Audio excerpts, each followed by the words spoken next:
Olá, pessoal. Olá, todo mundo. Como é que vocês estão? Tudo bem?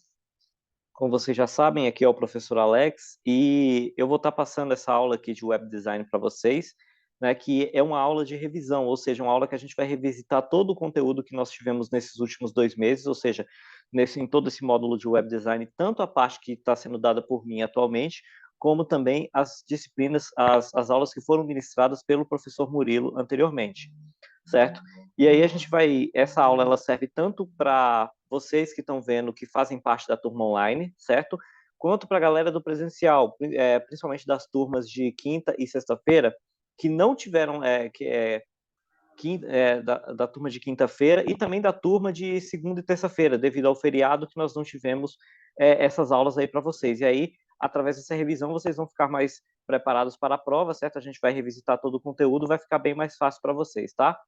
Igual eu falei, é um conteúdo de revisão, ou seja, eu não vou passar atividade avaliativa hoje, é só mesmo para a gente recapitular os tópicos mais importantes desse capítulo de web design, entendeu? Para a gente, tudo isso vai ser cobrado em prova. Todo mundo pergunta, professor, a prova vai ser difícil? Não, não vai ser difícil, mas tudo que eu passar aqui vai ser cobrado no conteúdo. Então é sempre bom que a gente tenha o conhecimento sobre tudo que foi passado e tudo mais, tá bom? Então a gente vai rever alguns conceitos, algumas ferramentas que são usadas. Bom, vou compartilhar aqui a minha tela com vocês. Cadê a tela aqui com slides? Só um momentinho. Tá aqui. Tá na mão aí a tela, né? Todos vocês estão vendo aí que a gente vai fazer então uma revisão de todo esse módulo de web design, né? E principalmente os conceitos que são utilizados quando a gente fala desse desenvolvimento de páginas web e tudo mais, ok? Então, o que a gente vai ver nessa revisão? Primeira coisa, a gente vai ver os primeiros conceitos de quando a gente começa a mexer com web design, ou seja, alguns conceitos básicos, principalmente das linguagens de programação, tudo que é usado, onde cada linguagem se encaixa, certo? Então, a gente vai aprender sobre o HTML, o CSS, o JavaScript, que o professor Murilo tratou com vocês nesse módulo, o que são essas linguagens, para que cada uma é utilizada, quais as suas atribuições, como elas vão trabalhar em conjunto na construção de um site. Por quê? Porque não adianta a gente saber uma linguagem, mas a gente não ter o domínio da outra. Por quê? Porque uma linguagem só não faz tudo sozinho. Cada uma tem a sua atribuição, tem a sua função dentro de um desenvolvimento web, e eu vou mostrar para vocês como que cada uma delas vai trabalhar junto, ok? Os primeiros contatos com as ferramentas de código, eu vou revisitar também as ferramentas que vocês viram em sala de aula, vou mostrar outras ferramentas para vocês, ferramentas que são usadas para um desenvolvimento mais básico, para um desenvolvimento mais avançado, ou seja, aquela galera que já mexe com web design há muito tempo, vou mostrar também essas ferramentas, alguns atalhos de códigos úteis que são extremamente importantes na hora da gente desenvolver um site, então tem alguns atalhos que eles são muito presentes e a gente vai aprender todos eles. O professor vai precisar decorar tudo? Não, e eu vou explicar para você por que a gente não precisa decorar. E também, por último, a construção de site em container. Essa parte vocês já chegaram a ver comigo, ou seja, quando nós utilizamos plataformas automatizadas para a construção do nosso site, e essas plataformas que elas não têm a obrigatoriedade de você utilizar código. Você pode sim utilizar código se você quiser, mas você não tem essa obrigatoriedade. Você tem uma construção no qual você arrasta blocos para construir os elementos do seu site, ok? Bom, então vamos começar. O primeiro conceito que vocês chegaram a ver nas primeiras aulas desse módulo e tudo mais foi esse conceito de front-end, esse conceito que vocês estão vendo aqui no título. O que é o front-end? Basicamente, se você pegar aqui o meio da palavra, o front vem de quê? De frente, ou seja, é aquilo que está na nossa frente.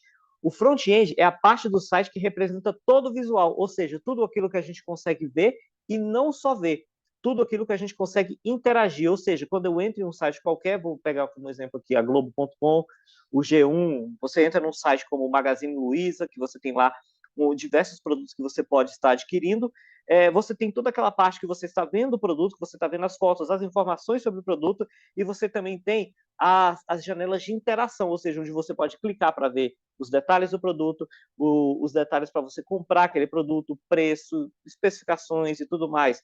Quando você entra lá no site como o G1 para você ver as notícias. Então, toda essa parte visual que tem a ver com a interação, com a comunicação do site com o usuário, corresponde ao front-end, entendeu? Então, o front-end, inclusive, ele é formado por diversos elementos, ou seja, elementos textuais, elementos de imagem,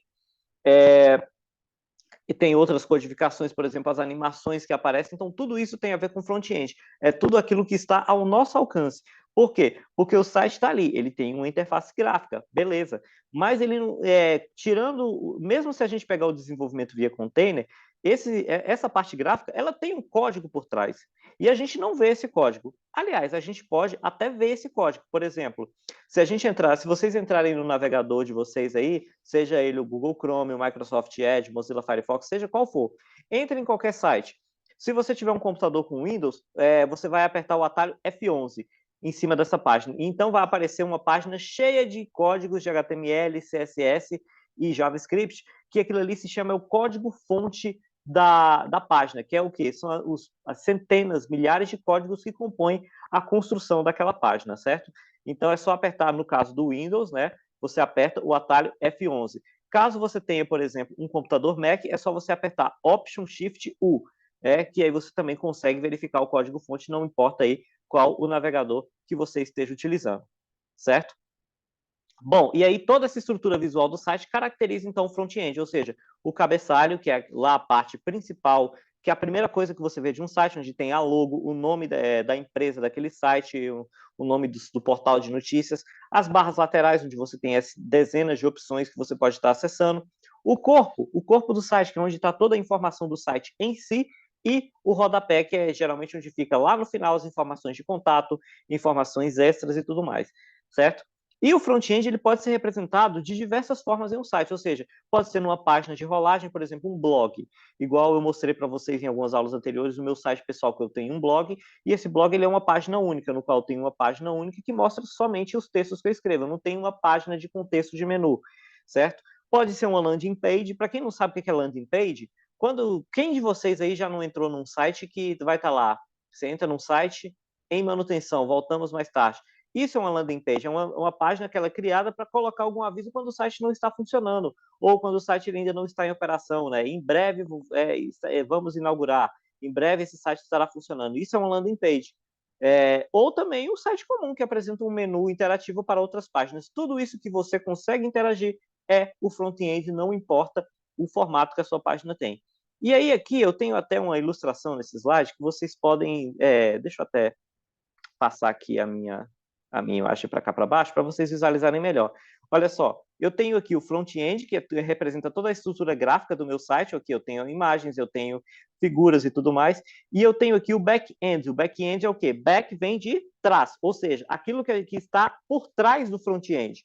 Geralmente é o quê? São os códigos que compõem toda a página, é a parte que a gente não consegue visualizar, que a gente não consegue interagir de forma natural. Então, o front-end é o que faz, então, essa interação, essa comunicação aí com o usuário. Bom, e agora a gente vai falar o quê? Vai revisar as linguagens que elas são usadas nas construções de site e como cada uma delas se encaixa, como a gente vai trabalhar com cada uma delas, qual que é a sua função dentro da construção de um site. Obviamente que o primeiro conceito que a gente vê quando a gente trata de construção de site é esse aqui embaixo, que é o HTML. O HTML, que é uma linguagem que ela já tem décadas que ela existe, e qual que é uma linguagem que ela é muito simples. Basicamente é o quê? Quando você acessa qualquer site, vocês aí, quando vão acessar o Avalon de vocês, quando vocês vão acessar qualquer outro site, até mesmo as redes sociais de vocês, quando vocês acessam pelo computador, você tem o quê? Um site onde você tem elementos que estão alocados em diversos locais. Então, o HTML é o esqueleto do site, é onde cada elemento vai ficar disposto, o que vai definir o lugarzinho onde cada um vai ficar. Por exemplo, eu tenho aqui um script de HTML que está aqui, ó, que ele é um script de um cabeçalho, ou seja, eu tenho aqui head, a linguagem, certo? E aqui eu tenho o título do site, ó, title goes here, ou seja, título vai aqui, eu posso substituir por qualquer outro texto, isso aqui foi só um exemplo, certo? O corpo do meu site que está aqui. Então, o HTML é uma linguagem que ela é muito simples, mas que ela é a linguagem principal. Por quê? Porque é onde eu vou organizar a estrutura do meu site e ditar onde vai ficar cada elemento, certo? Mas imaginem vocês que se só existisse a linguagem HTML, e já pensou vocês terem que acessar diversos sites diferentes e todos eles serem praticamente iguais? Ou seja, mesmo tamanho de fonte, mesma cor de fonte, aquele fundo branco que cansa as vistas pra cacete, certo? Você tem que acessar isso em toda a página. Uma coisa, por exemplo, eu vou, novamente, como eu faço sempre nas minhas aulas, eu vou acabar revelando a minha idade, né? Então, quando eu tive os meus primeiros contatos, que eu vi a internet funcionando pelas primeiras vezes, foi no meados lá dos anos 90, quando vocês ainda nem pensavam que um dia iriam nascer, né? Porque a maioria de vocês aqui nasceu no meio da década de 2000. E lá, quando a internet dava os seus primeiros primórdios, que ela estava engatinhando, quando ainda era uma coisa de pouco ter internet em casa, só para lembrar, eu não tinha, tá? Eu vi no computador dos outros.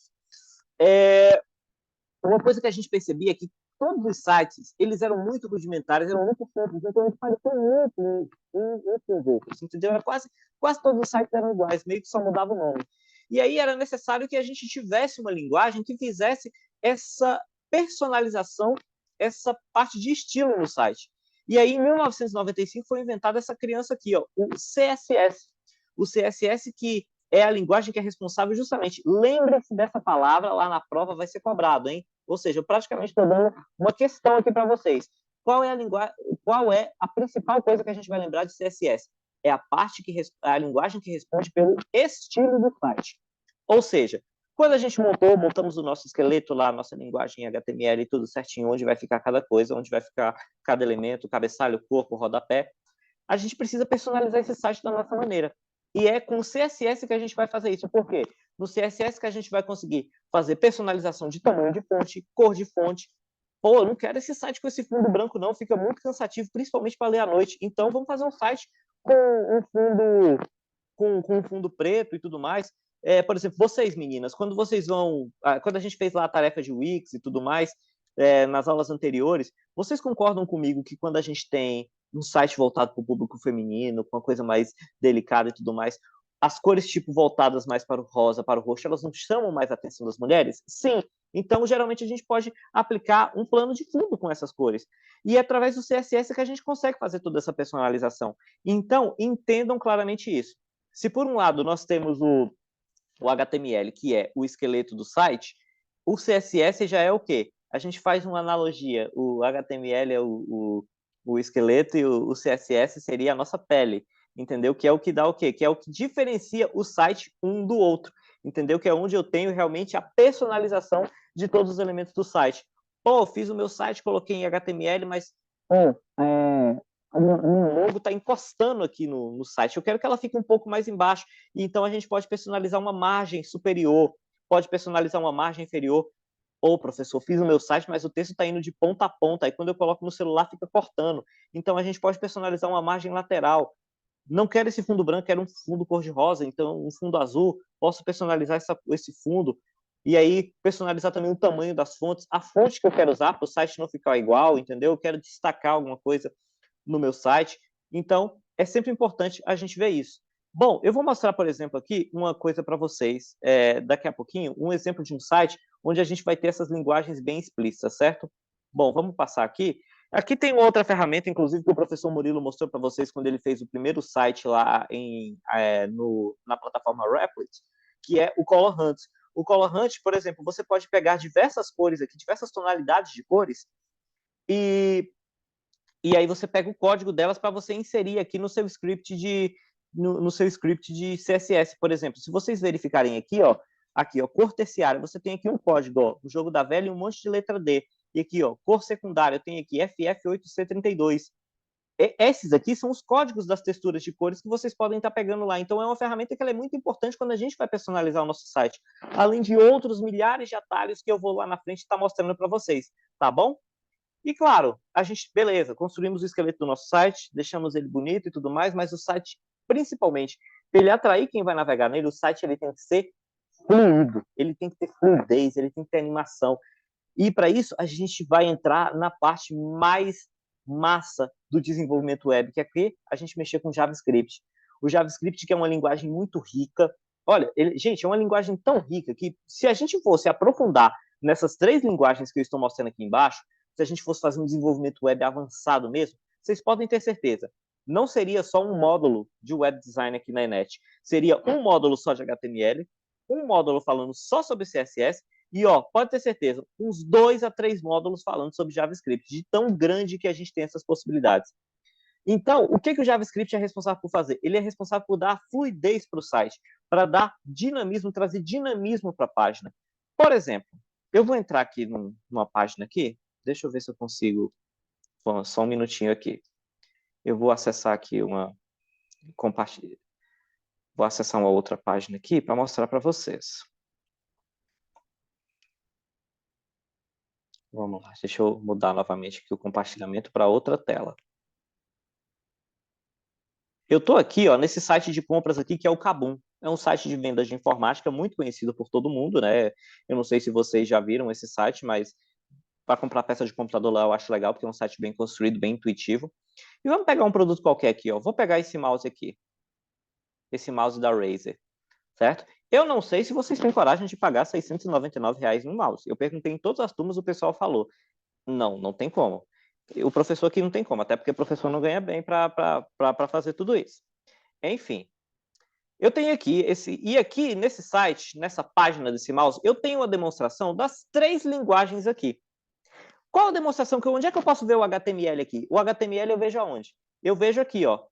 O site está completamente montado aqui, ó. Eu tenho aqui o cabeçalho definido com a logo do Kabum, certo? Eu tenho o corpo com as informações. Eu tenho aqui embaixo o quê? O rodapé, onde eu tenho informações extras de contato e todos os atalhos da página. Então, tudo está no lugar? Isso aqui é o HTML, é o esqueleto do site. Agora, imagina se esse site aqui fosse todo branco, sem cor, sem foto, sem nenhum elemento que chamasse atenção. Vocês concordam comigo que esse laranja que chama atenção pra caramba? O laranja é uma cor que chama a nossa atenção. E quando ele está em contraste com o branco, ou até mesmo com esse azul aqui. É uma coisa que chama a atenção. Então, para a gente ver essa parte aqui, eu vou precisar o quê? Mexer com CSS. O CSS que vai ser responsável por diferenciar essa fonte aqui maior com essa fonte menor, por eu ter aqui esse 699 e esse banner de promoção na cor laranja, certo? Por eu ter esse botão comprar aqui numa cor bem chamativa, certo? Olha só, por eu ter essas imagens aqui bem interativas, olha só, eu tenho aqui, ó, fontes de diferentes tamanhos que chamam realmente a atenção. Então, toda essa parte de visual, olha só, aqui eu tenho um fundo branco, mas aqui eu tenho um fundo preto. Então, aqui já é CSS, porque aqui eu estou personalizando a página de uma forma muito interativa, de uma forma muito dinâmica, e isso ajuda bastante a chamar a atenção de quem está navegando e não tornar uma navegação cansativa. Beleza. Só que eu preciso tornar esse site mais dinâmico ainda para a pessoa acessar. Olha só o que vai acontecer. Eu estou aqui com a seta do mouse, que vocês estão vendo, e eu vou passar aqui a seta do mouse em cima da foto deste produto. Olha o que acontece. Eu não precisei dar nenhum clique aqui no meu mouse. Eu simplesmente passei o mouse em cima e o que acontece? Olha só, a imagem amplia. Vou pegar outra foto aqui, ó. A imagem amplia sozinha. Isso daqui é JavaScript. Entendeu? Porque eu criei uma animação aqui que ela consegue deixar o site mais dinâmico. Antigamente os sites não faziam muito isso, tem alguns que até ainda não fazem até hoje, que é o seguinte, eu quero ver uma foto maior do produto, o que eles fazem? Você clica aqui em cima do produto e ele vai abrir uma outra aba só com a foto do produto no fundo branco e mais nada. Isso é muito pouco dinâmico, principalmente hoje que a gente trabalha muito com navegação mobile. Então, navegação mobile ela tem que ser dinâmica, ela tem que ser rápida. Eu não preciso estar abrindo uma outra aba no celular. Então, o JavaScript ele ajuda bastante nesse dinamismo. Vocês querem ver? Vou fazer outra brincadeira com vocês aqui envolvendo JavaScript. Eu só preciso achar o meu celular. Só um momentinho. Gente, onde está meu celular?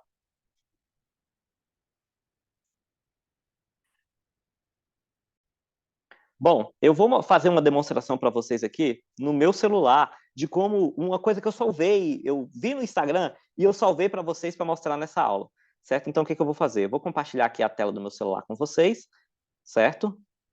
Só um minutinho. Vou abrir aqui a tela do meu aparelho para compartilhar com vocês. Demora um pouquinho.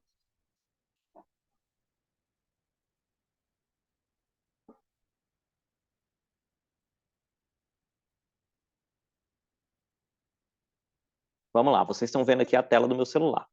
Então, o que eu vou fazer? Eu vou entrar aqui no meu Instagram, certo? No meu Instagram pessoal, e eu salvei aqui uma publicação que fala justamente sobre essa questão do JavaScript. Olha só que bacana isso daqui. Olha só, o título, ele muda quando a pessoa muda de página. Vocês estão vendo que aqui eu tenho um título de site, certo? Um título de um site, só que o que acontece? Olha só. Vou tirar o som aqui. Olha só, eu tenho aqui um título de um site. Só que quando a pessoa muda de aba, ela passa a seta do mouse para uma outra aba, vai aparecer uma mensagem, olha só, come back e uma carinha triste, ou seja, volte aqui, certo? Para dizer assim, para a pessoa não sair daquele site e ir para outro, olha só, novamente mostrando, ó, prestem atenção, o nome do mouse, quando a pessoa muda de aba, aparece aqui, ó, come back, volte aqui. Isso é uma mágica muito bacana do JavaScript, entendeu? É uma coisa que ela é muito interativa. E, claro, a gente não pode deixar de voltar ao seguinte, tem muita gente que usa o quê? Que usa o JavaScript para o mal, certo? Quantos de vocês já foram baixar alguma coisa na internet no qual vocês clicaram em um link e aparece outro, certo? Vocês querem lá baixar um filme, gente, não baixem filme, tá? Isso é pirataria, não é legal, tá? Mas vocês vão acessar algum site lá para baixar alguma coisa e aí vocês vai, clica no link para baixar e o que aparece? Aparece lá o site do Best 365 para vocês fazerem aposta de jogo, sendo que vocês não têm nada, não tem nada a ver naquilo que vocês clicaram. Isso daí é uma programação também feita em JavaScript, só que com o objetivo de redirecionar para uma outra página, para que aquele site tenha visitação, mesmo que sem querer. Então, o JavaScript ele é útil, muito bacana, ele é praticamente uma linguagem universal que a gente utiliza hoje no desenvolvimento de site, mas, claro, a gente não pode esquecer, tem muita gente que usa ele também para o mal e atrapalha bastante a nossa vida, tá bom? Bom, vamos seguir aqui, então. Vamos falar, então, das nossas ferramentas de código, que vocês chegaram a ver algumas durante as nossas aulas de web design desse módulo. Bom, essa aqui vocês chegaram a mexer bastante, que é o Replit. O Replit, que é uma ferramenta online, né? Você vai acessar através desse link que está aqui, aqui em cima. E quando você abre a janela dele, basicamente você tem aqui em Files, você tem as três linguagens juntas. Ele já abre uma janela de HTML, ele já abre uma janela de CSS e abre uma janela de JavaScript. Cada uma tem um nome. Index, que é o HTML, ou seja, o índice onde cada coisa vai ficar. O style, lembra que eu falei para vocês que o CSS é a parte que mexe com o estilo do site? Então ele já abre o style.css. E o script, que é justamente onde vai dar o dinamismo através do JavaScript, beleza? Então, esse daqui é um programa muito rico, que dá para a gente fazer muita coisa com ele, dá para a gente programar os nossos primeiros códigos com ele, e a gente já pode programar, através do Replit, nas três linguagens. O professor Murilo usou muito o Replit nesse módulo com vocês, porque justamente é um programa que permite você fazer isso de qualquer lugar, entendeu? Só que o Replit, ele tem um problema. Muita gente não gosta dele, principalmente aquela galera do web design que desenvolve o desenvolvedor raiz, que gosta de fazer tudo no braço, do zero e tudo mais. Por que essa galera não gosta de usar o Replit? Porque o Replit, ele meio que automatiza alguns processos. Ele começa o código só para você já terminar. E aí meio que, como é que eu vou dizer? Para a galera, isso limita muito, né? Nivela meio que o nível por baixo. Então, a galera que mexe, vocês que estão começando, pô, legal, mexer com o Replit, beleza, ele ajuda vocês bastante. Você digita aqui o código, clicar aqui no Run, você já pode executar para saber se esse código está certo. Mas a galera mais raiz, isso aqui que eu vou falar agora é mais uma curiosidade, tá? Não vou cobrar isso em prova.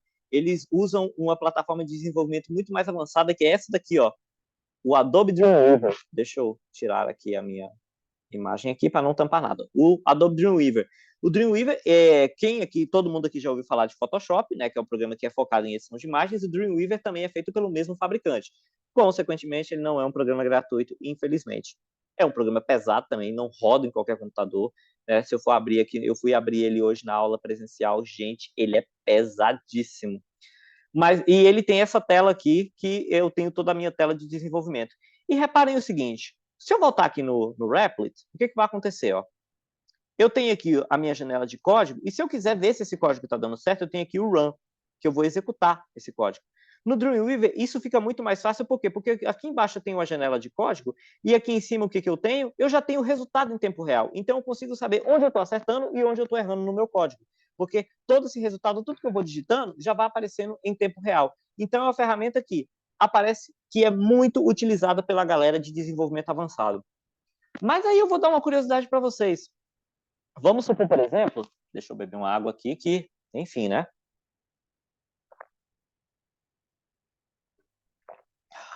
Então, eu estou num lugar com um computador que não tem Dreamweaver instalado, não tem internet instalado, mas eu manjo do código aqui na cabeça e eu quero desenvolver alguma coisa. Sabe onde é que vocês podem fazer isso? Gente, no bloco de notas. No bloco de notas do Windows, vocês conseguem fazer isso. No bloco de notas que tem lá no Linux, vocês conseguem fazer. No TextEdit do Mac, você consegue fazer.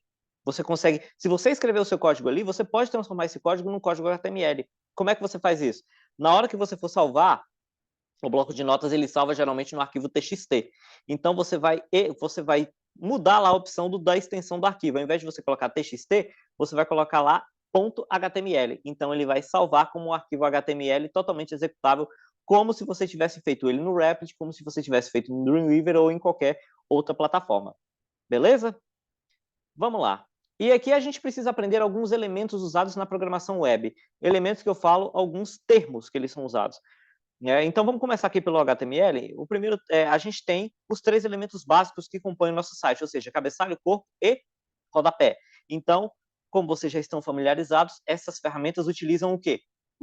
Utilizam termos em inglês. Então, aqui eu tenho aqui o header, que é o responsável pelo cabeçalho, o body, que é onde eu vou fazer o corpo do meu site, e o rodapé, que é o último, que é o footer. São os 3 termos mais usados quando a gente trata de HTML. Agora, quando a gente vai para o CSS, o negócio fica mais extenso, o buraco é bem mais embaixo. Por quê? Aqui eu tenho diversas atribuições. Primeiro, eu tenho aqui a atribuição de cor. Lembra lá quando a gente voltou lá no Color Hunt, onde a gente atribui o código das cores. A largura do elemento, certo? A largura daquele elemento que eu tenho dentro do meu site, eu vou usar essa variável que é o width. Eu tenho aqui o height, que é o que vai determinar a altura desse meu elemento. Definição de margem, igual eu falei para vocês, tanto margem superior e inferior quanto lateral, ou seja, eu tenho aqui o margin. Eu tenho a definição de plano de fundo, que eu vou usar qual variável? Essa variável aqui, chamada background. E aí eu tenho outras definições, qual a fonte que eu vou usar, padrão de fonte, de títulos e tudo mais. Eu tenho aqui também o design das formas, por exemplo, eu tenho um elemento que é quadrado no meu site, mas eu não quero deixar aquele quadrado, eu quero deixar ele com as bordas levemente arredondadas, então eu vou usar, por exemplo, essa aqui, ó, que é o border radius, essa variável aqui que faz essa suavização das bordas das formas. Gente, eu preciso decorar tudo isso daqui? Não. Uma coisa que o professor Murilo falou em uma das aulas dele, gente, é uma coisa que ela é muito válida. Você não precisa ficar com vergonha de esquecer uma variável, de esquecer um código. Você pode simplesmente ir lá no Google e pesquisar, aí no seu banco de dados lá que você salvou, e pesquisar. Por quê? Porque são muitos elementos. Inclusive, olha só, eu tenho aqui depois, se vocês quiserem pausar o vídeo e acessarem esse QR Code é um link que eu peguei no Google que tem centenas de códigos de CSS para personalização de site, certo? Então, se vocês quiserem dar uma pausa aí, aliás, vou até pausar um pouco a minha fala enquanto eu bebo mais um copo d'água, é o tempo de vocês escanearem esse QR Code aí.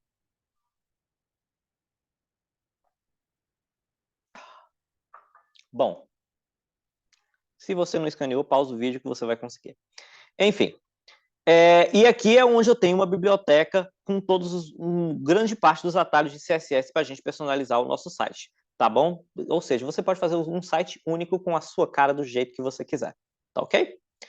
Bom, e agora, por último, para a gente encerrar essa nossa aula online, a gente vai falar sobre construção de site em plataforma automatizada, que foi o que eu falei para vocês, plataforma de container que eu dei às aulas anteriores que vocês revisitaram. Então, principal vantagem da gente desenvolver em container. Primeira coisa, antes de começar, quando a gente fala de container, o que a gente lembra? A gente vai lembrar daqueles containers, não é o container de lixo não, tá, gente?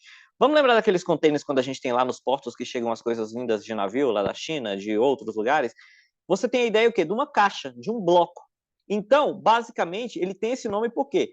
Porque você não tem uma construção aqui que requer conhecimento em código, certo? E você vai arrastando elementos, você vai arrastando esses blocos para construir o site de acordo com o que você quer. Eu quero colocar esse elemento aqui, com o mouse você faz, entendeu? Essas plataformas quase todas são gratuitas, certo? Você tem alguns recursos que eles são premium, que eles são pagos, mas para você construir o site, você faz isso de forma gratuita, certo?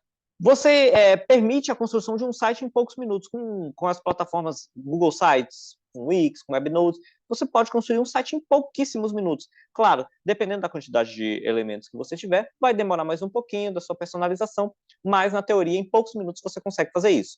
E a maioria dessas plataformas, elas são open source, ou seja, elas são código aberto. Professor, é legal usar automatizado, mas eu gosto de meter a mão na massa. Eu gosto de usar código, como teve aluno das turmas presenciais que falou. Usa. Pode usar, tem como usar. É totalmente viável que você faça essa mescla entre você usar automatizado e você usar código. E você torna o site muito mais personalizado, com mais a sua cara. E aí a gente tem aqui algumas plataformas. A primeira delas que a gente vai falar é sobre o quê? Google Sites. É a plataforma mais simplificada. Por quê? Está dentro da plataforma do Google, tem tudo lá à mão, e aqui você já pode começar a dar os seus primeiros passos na construção de um site. De forma completamente simples, eu tenho aqui alguns modelinhos e tudo mais. Porém, você fazer sites utilizando o Google Sites é só mesmo para você começar. Por quê? Porque a personalização do site pelo Google Sites ela é muito limitada. Então, você vai perceber que em determinado momento, pô, esse meu site está simples demais, eu queria fazer diferente, queria deixar mais a minha cara. Só que não tem como fazer, não tem essa funcionalidade. Então, o Google Sites ele é realmente para você começar e a partir daí você conhecer as outras plataformas, ok? E aí a próxima plataforma que eu acho que é a mais famosa de desenvolvimento web que já teve, que é essa aqui, é o WordPress. O WordPress que é uma plataforma que já existe há muito tempo. Deixa eu tirar aqui a dúvida com vocês desde quando existe o WordPress. Vamos ver aqui. Vamos lá. Desde quanto tempo que existe o WordPress? O WordPress, ele foi fundado aqui, ó. Vou até mostrar aqui na câmera para vocês. Não sei se vai dar para vocês lerem, ó. Aqui, ó. 27 de maio de 2003, ou seja, uma plataforma que vai fazer aí seus 20 anos. E desde então, as pessoas têm utilizado bastante. Ele começou com uma plataforma para você montar blog, e na época ele tinha como concorrente o Blogger, que virou o Google Sites, e ele não tinha esse foco num site profissional. E depois ele foi ficando com esse foco. E hoje, muitas empresas utilizam sites feitos em WordPress, tanto feitos com os templates prontos, que ele tem muitas pastas prontas, como usando código. Você baixa a plataforma do WordPress para o seu computador e ali você começa a sobrescrever seu código em CSS, em HTML, JavaScript, PHP e em outras linguagens que você precisar. Então, por isso, ele é uma plataforma muito confiável, dificilmente o WordPress dá problema, e você pode mexer de uma forma super fácil. Então, por isso que ela ainda é a favorita das plataformas de container. Eu tenho o WebNode. O WebNode, eu confesso para vocês que até um mês e meio atrás eu não conhecia, porque é uma plataforma relativamente recente, que também tem essa questão de você montar o site também em poucos minutos, de forma muito fácil, com diversos templates prontos, e é bastante intuitivo, e você pode também fazer através até mesmo do seu celular, do seu tablet. E por último, a cereja do bolo, que eu fiz exemplo em sala com vocês, coloquei vocês para fazer site no Wix, essa criança aí, que coloquei vocês para fazer o site no Wix, que é talvez a plataforma que mais vem crescendo entre as pessoas que querem fazer site. Por quê? Porque é uma plataforma que é muito fácil de mexer, muito personalizável e, principalmente, ela te dá a liberdade de você fazer muita coisa. E também você pode fazer uma criação junto com desenvolvimento avançado, ou seja, fazer com código também. Então, é uma plataforma que ela é muito viável e que, principalmente, ajuda bastante a gente quando a gente está começando nesse desenvolvimento de site. Ok, galera? Bom, essa foi a revisão de hoje. Igual eu falei, é uma revisão curta. Basicamente, a gente reviveu todo o conteúdo do módulo de forma resumida, porque é isso que eu vou cobrar em provas de vocês, tá bom? Inclusive, para o pessoal das aulas presenciais, lá das turmas de quinta-feira, das turmas de segunda, que não puderam ver essa aula, certo? Essa aula ela serve como reposição. Depois vocês vão lá no grupinho do WhatsApp e confirmem que vocês assistiram, tá? Qualquer dúvida que tiverem, me chamem lá no privado que a gente resolve. Lembrando, tá? Me chamem no horário de aula, tá bom? Eu não fico com o celular depois do horário, não, tá bom? Então, entre 8 às 18, vocês podem estar me chamando lá no meu horário de aula. Amanhã eu vou estar também disponível até meio-dia, caso vocês tenham alguma dúvida, beleza? Bom, basicamente é isso. Semana que vem a gente tem prova. Para as turmas presenciais, a prova vai ficar disponível durante todo o dia, no dia que tiver essa aula, ou seja, se você é da turma de quinta-feira, vai estar disponível durante toda a quinta. Para as turmas online, como vocês têm essa flexibilidade de poderem assistir a aula depois por causa de escola, trabalho, a prova vai ficar disponível durante toda a semana, tá bom? Basicamente é isso, galera. Boa sorte na prova de vocês. Boa sorte aí nos estudos, tá bom? E a gente se vê aí, tá? Um abraço e até mais.